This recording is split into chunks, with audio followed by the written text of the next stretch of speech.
당대표로서 이번 탄핵은 준비 없는 혼란으로 인한 국민과 지지자들의 피해를 막기 위해서 통과되지 않도록 노력하겠습니다. 그리고 당대표로서 대통령의 탈당을 다시 한번 요구합니다.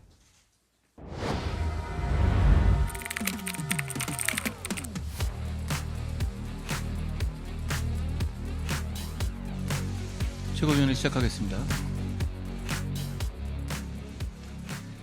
이미 어제 이전으로 돌아갈 수는 없습니다.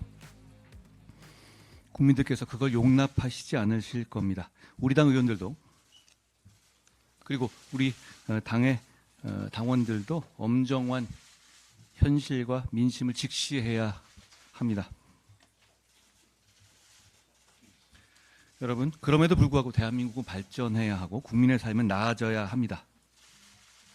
그러면서도 범죄 혐의를 피하기 위해서 정권을 잡으려는 세력은 또 막아야 합니다. 어려운 과제이죠. 계엄 선포 당일보다 사실 어제 그리고 오늘 새벽까지 더 고민이 컸습니다.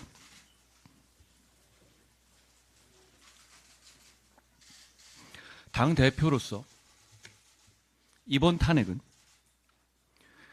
준비 없는 혼란으로 인한 국민과 지지자들의 피해를 막기 위해서 통과되지 않도록 노력하겠습니다.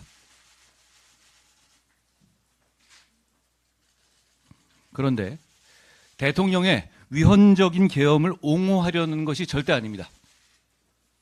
저는 계엄 선포 최초 시점부터 가장 먼저 이번 사태에 대한 국민의 분노와 애국심에 함께했고 앞으로도 함께 할 것입니다.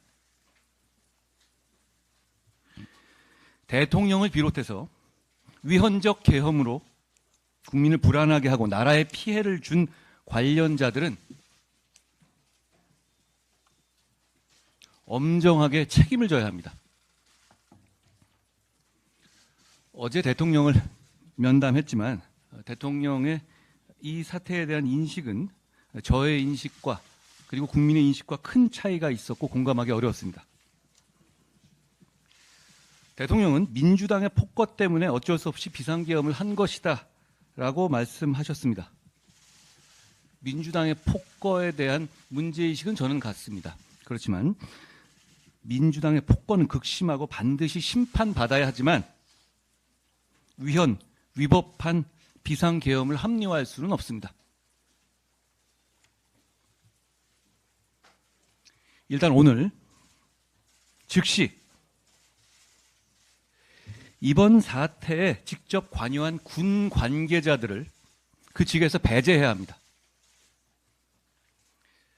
그래서 혹시 이런 일이 또 있을지 모른다, 또 이런 일이 준비될 수 있다라는 국민들의 불안을 덜어드려야 합니다.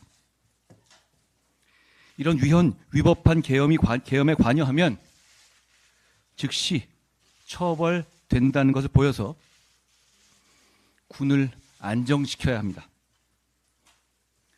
그리고 당대표로서 대통령의 탈당을 다시 한번 요구합니다.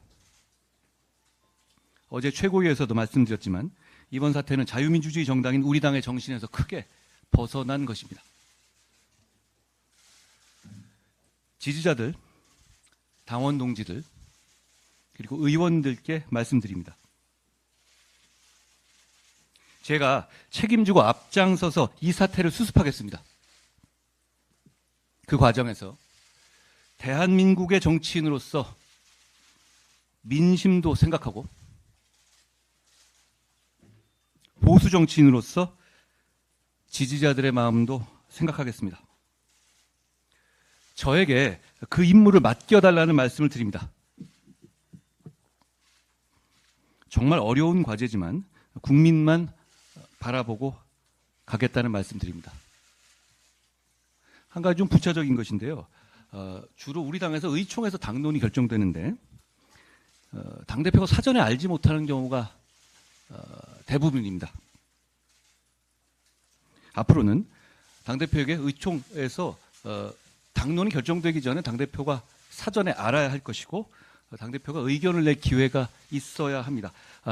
매번 당대표 모르게 당론이 결정된다는 것은 저는 문제가 있다고 생각합니다.